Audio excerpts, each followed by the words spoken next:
gang. You don't believe in no fate. Every day digging the grave.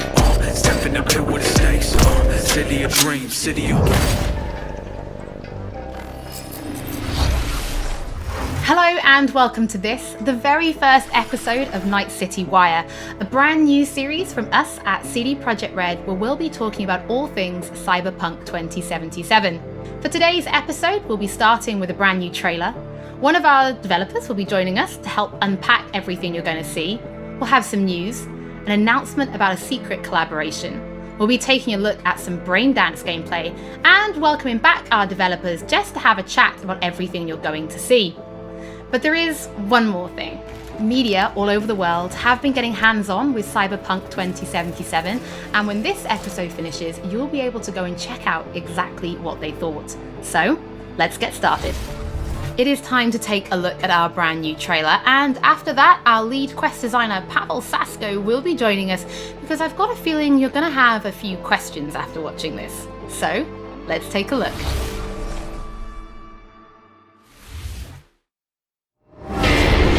Love this town, the city of endless opportunity. Ready to get your cherry popped? Yeah, come on! City like any other, just bigger. Nah, mano, not just any other city. Legends are born here. The Major Leagues. We're only here because Dex is pulling the strings. Doubt that puts us in the same league as them. But we are. They just don't know it yet.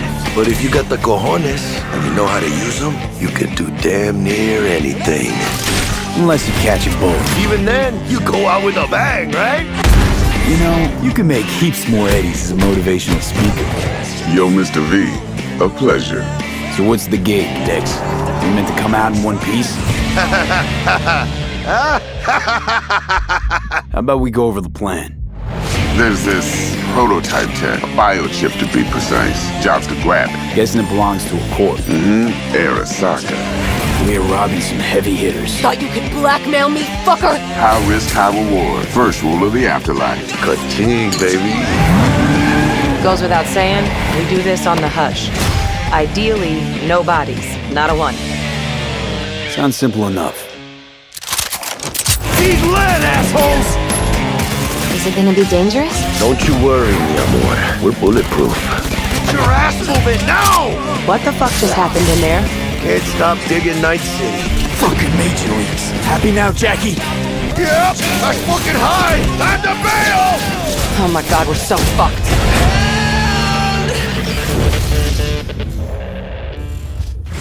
Dex, what the fuck? Can't risk it, V. And you, who are you? Fuck.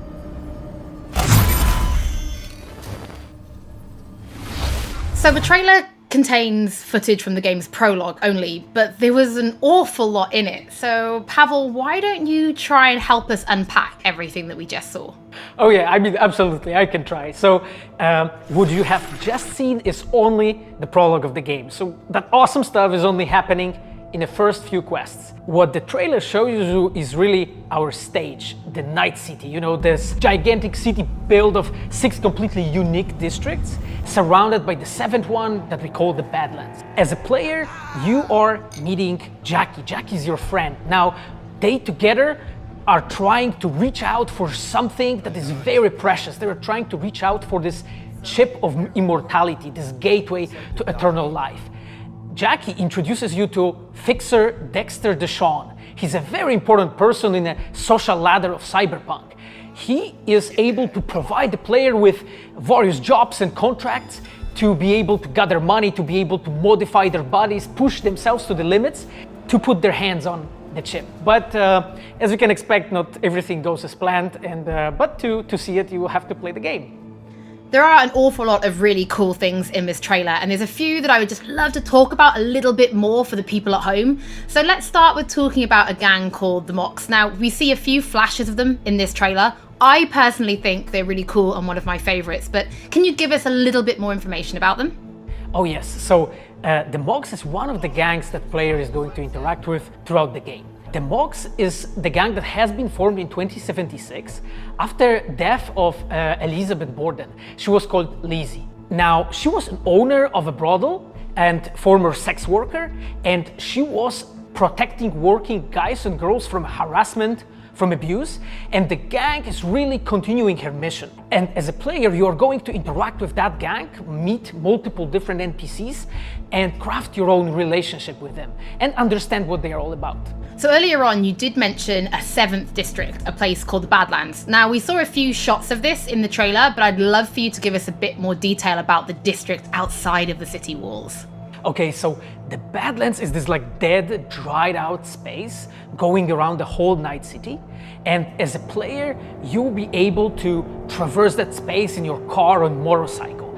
This is a space that is inhabited by the nomads. Nomads are living in different families, and they are traveling across that space in convoys made out of the cars and motorcycles. And as a player, you'll be able to traverse and access different type of open world content that has been prepared specifically for you to get that awesome feel of the Badlands as an area. In the trailer, we also saw like a completely metal creature. Now, he didn't look like he was from the Maelstrom gang. This looked like something else. So please tell the people at home, who is this giant metal monster? Okay, so that big dude, that was Adam Smasher. He has been introduced in pen and paper in Cyberpunk 2020 by our senpai Mike Pondsmith.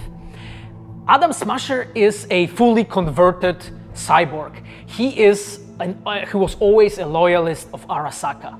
And time has changed, and in 2077 he had to find his own space in Night City. But to find out, you'll have to play the game. In this trailer, we do see some flashes of a Ripper Doc called Victor Vector. I think if people have watched our previous gameplays, they might remember him. But I'd really like for you to give the people at home some more information about what Ripper Docs are and how they'll be interacting with them when they play Cyberpunk. So Ripper Docs in our game, they are surgeons. They are like a specific type of a job in the social ladder of Cyberpunk. They are accustomed and specialized in replacing limbs to the metal ones. They can basically update your body, enhance your body, change you into this walking war machine. And as a player, you are going to meet different kind of Ripper Docs in the game, craft your own relationship with them. Some of them are like important characters for a story. Through that, you will invest eddies that you're gathering to turn your body into this tool that allows you to survive on the streets of Night City. Pavel, thank you so much for joining us. I know you'll be back later in the episode because you're going to be helping us to analyze the Braindance gameplay. But before that, we do have some news to share. Earlier in the year, we announced that if you pick up Cyberpunk 2077 on Xbox One, you'll be able to play it on Xbox Series X when the console launches. And just in case you missed it, it will be the same for PlayStation players as well. If you pick up Cyberpunk 2077 on PlayStation 4, you'll also be able to play it on PlayStation 5 when the console launches. And that's not all. There will be a free upgrade for Xbox Series X and PlayStation 5, but we'll have more details on that soon. To Night City. Before we reveal our first look at the Braindance gameplay and welcome back our developers for a chat, there is just one more thing we want to announce, something that we've been working on in secret for a while. We are very excited to announce our partnership with Studio Trigger and Netflix to bring you Cyberpunk Edgerunners, a standalone anime set in the Cyberpunk universe, which we've been working on for some time now. Edgerunners is due to launch in 2022, but for some more information, let's go to the team in Tokyo.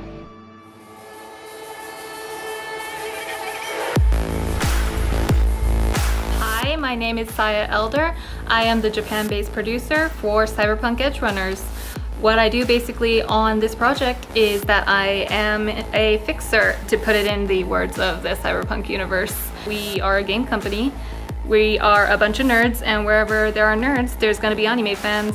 So it was always a dream for us to make anime. When we began this project, we were certain that we didn't want to make a recreation of the game. Cyberpunk Edgerunners is a standalone story set in the same universe. The stage is still Night City, but everything else is totally new. New characters, new story. I do like to think that it's going to be a great gateway for newcomers to come and check Cyberpunk game and also the Cyberpunk genre as a whole. Right now we're in Nakano, which is one of the biggest anime meccas of the world. I'm going to take you to Studio Trigger right now because we have the wonderful opportunity to talk to the dream team that will be bringing you this anime. こんにちは。トリガーの代表取締役の大塚です。監督の今石です。キャラクターデザインを担当する吉成です。ゲームのサイバーパンクのファンの方、今回初めて触れる方両方に満足していただけるようにアニメを作るつもりです。よろしくお願いします。今回はそのサイバーパンクという僕らが10代の、一ファンにしか過ぎなかった頃に生まれたジャンル、そういうジャンルのものをまた、時代が南進をして作れるというのが非常に楽しみです。トリガーも10年ということで、監督に今石、キャラクターデザインに吉成というトリガーの最強の布陣で、トリガー10周年にふさわしい作品にしていきたいと思います。お楽しみに。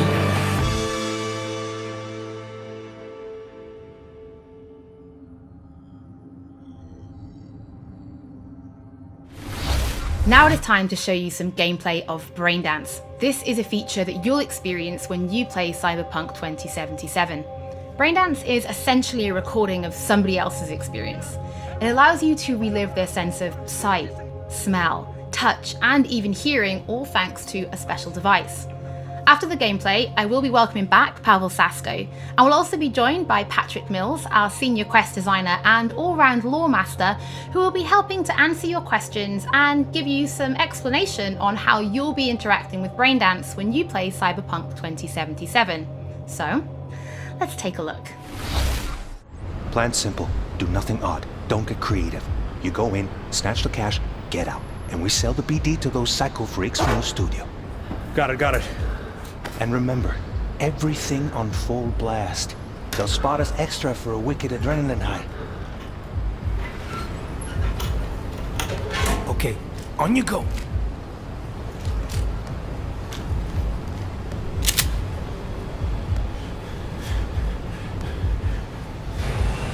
Down! Everybody! On the ground! I want to see you kissing the flooring! Money! Now! Or I will fucking drop you! I swear to God! Well, yeah, hey... Now! Before I blow your fucking head off!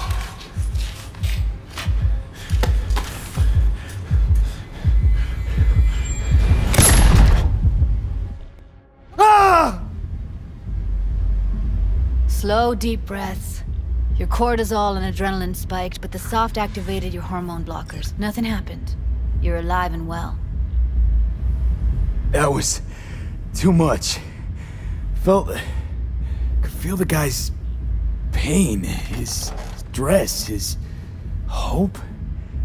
Hope wrapped up in something else. Mm-hmm. Probably took a booster just before. You'll be fine. Got everything set up? Let's switch over to editing mode.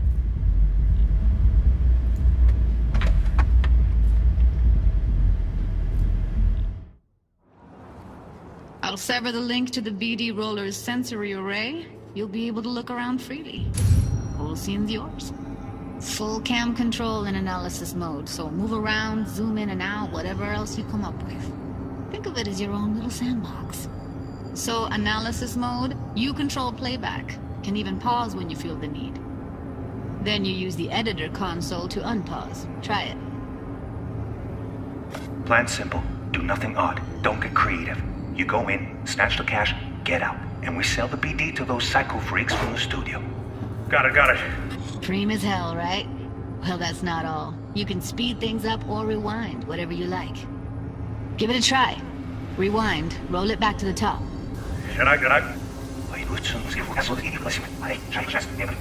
All good, neat. Now try fast forwarding a bit. Plan simple. Do nothing odd. Don't be creative. You go in, snatch the cash, get out. Okay. You can also reset the recording. That'll take you right back to the beginning. Try it. Now for some fun. This here's why you came in the first place. In analysis mode, you get to view and even scan details of the enviro recorded by the BD Roller. Focus on the heat, the gun this gonk gets from his buddy at the beginning. Now scan it. Plan simple. Do nothing odd. Don't get creative.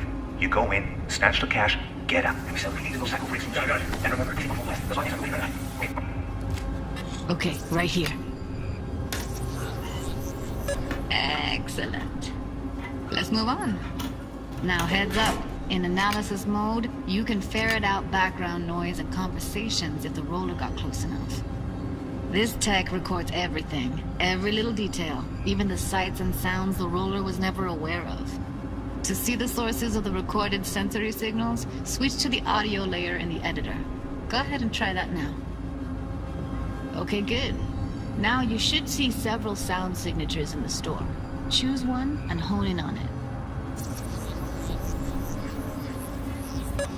Pack of 6, case of Brosif, and a couple of zappers. Okay, we have a deal today on 2 flavors, curry and surf and turf. Everybody, on the... So, any thoughts? Unbelievable. Seriously, like what's happening right next to me. Yeah, it's how BD recording implants work. They pick up everything, all the elements in the background. Then an editor tweaks them, makes them pop. Keep playing with the sound, explore it a bit. We'll move on when you get bored. What I see you kissing the flooring! Money! Net! Sometimes you can analyze extra layers in the raw, stuff the roller's cyberware picked up. Like what? Ev's got Kiroshi optics that grab infrared, meaning you should be able to grab heat signatures from her recording. Huh, hella nice. Scanning works on peeps too. Walk up to the wounded chick, try scanning her. Alright, next thing. Scroll forward to the part where our artist gets a lead injection. Where I will fucking drop you, I swear to God! Well, now, fucking head off!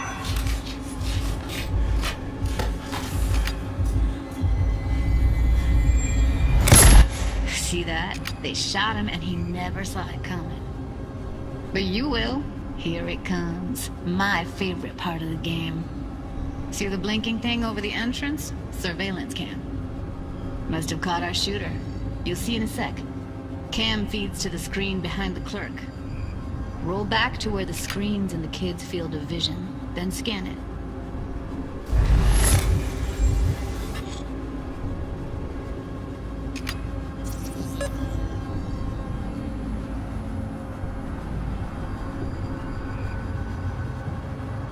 His own Chumba shot him. Probably planned to all along. Must have got a nice slice of cred on the black market for a BD like this. BD freaks are ready to pay a preem for a real flatline. Anyway, if you've seen enough, you can exit.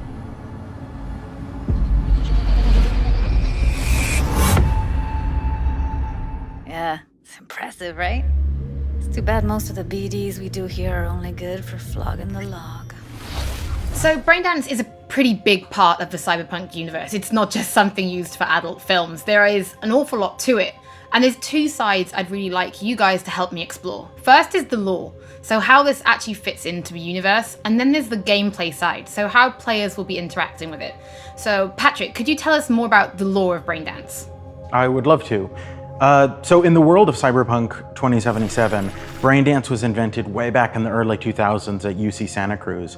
It was developed as a way of recording a person's experiences and then playing them back for someone else so that they could relive them as though it was happening to them. It was originally used for things like therapy and prisoner rehabilitation, but by 2077 it's become this global media industry, including things like movies, mass entertainment, things like that, video games, some interactive things, and of course adult fare as well.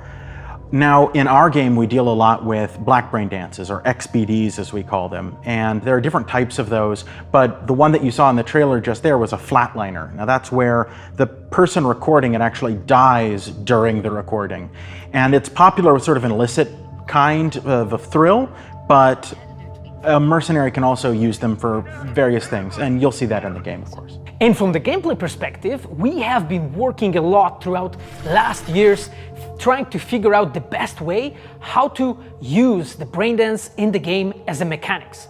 So what we have settled on is this Braindance editor mode. As a player, you will be able to run the Braindance in the editor mode and see different clues that have been registered on the peripheral of given actor. Now, as a player, you can slide on the timeline of that recording, back and forth, trying to uncover different clues.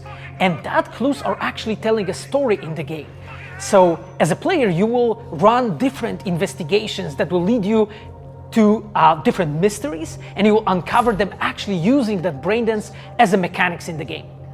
So, as Pavel was saying, we use Braindance as a storytelling tool. It's not a collectible. It's not something where you're going to go in and you're going to play it and you're going to be like, I've seen this before. What we use Braindance for is to give you a keyhole into the life of the residents of Night City. And we can explore things like childhood trauma, religion, various philosophical ideas in a way that you might not otherwise experience in a story about a mercenary on the tough streets. So we've tried to talk about some of the aspects that we think the community will find really exciting, but while you're both here, I'd love to know, what is it about Cyberpunk that you guys are really excited for? Patrick, why don't you start? So one of the things that I'm most excited about in this game is the characters and the way they interact with the world. We've got this really interesting world that stretches all the way back to the Cyberpunk 2020 source material and all of these events and all of those things, but those don't mean anything unless they connect with characters. And so when we come up with a character, we start with their function. What is this person? What do they do in the story? But we don't stop there. We go back and we figure out, what was their childhood like? What was their upbringing like? What kind of obstacles did they face in this harsh reality, and did they overcome them? And how did they overcome them, or did they not overcome them, and why? And you can see all of those things in their environment, in their dialogues, in sort of how they operate in the world. And we come up with that for all of our characters. Now, you look at someone like Victor Vector, and you're going to see stories about his past in his environment and in his dialogue. We come up with that stuff even if we don't use it in the game, because it helps inform us as to who these characters are. And for me, I would not be myself if I would not say that I'm the most excited about our quests. Like with our Witcher 3 team, with Patrick and like everybody that has stayed with us since the Witcher 3 time, we really have grown so much. We have learned so much, and we have used all that experience to put them into the quests that we have made. And you will not find really a filler in this game. Like, everything has a meaning. Like, we put so much effort into making sure that everything is rewarding, is interesting, is talking about characters, as Patrick said, is talking about worlds, is talking about emotions, like touching the player in a really, like a real way. And I just can't wait to find out what you think. Pavel, I know you mentioned story and quests and writing quests, and when I was last in the studio, I had a look and I saw a notebook on your desk, and I would love for you to show everybody this notebook. Okay, Holly, I mean, you asked for it. So this is my notebook. It says Salsa Quest Designer. The reason is because I dance salsa, and I'm a quest designer, so you know. So I started this notebook actually when we were really starting Cyberpunk. At the very beginning, I wrote like a first note, and it says pretty much something along the lines of that we were starting with a prototype.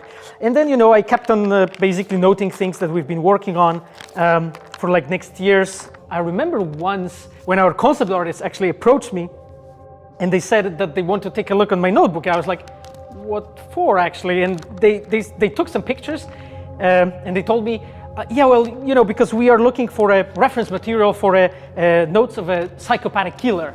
Yeah, well, you may find maybe some of my notes in the game. Pavel and Patrick, thank you so much for joining me. I'm pretty lucky because I have read some of the stories that you and the team have written for Braindance, and I'm pretty excited for people to discover them. But before we do finish today's episode, there is just one more thing we'd like to talk about. Earlier in this episode, I mentioned that media have been getting hands-on with the opening of Cyberpunk 2077, and they should be posting their impressions right about now. And if you missed anything from today's episode, don't worry, we'll be uploading everything to our channels very soon. And finally, on behalf of everybody at CD Projekt Red, we just want to say thank you so much for joining us for this, the very first episode of Night City Wire. But don't worry, we'll be back with episode 2 in just a few weeks. So, we shall see you soon.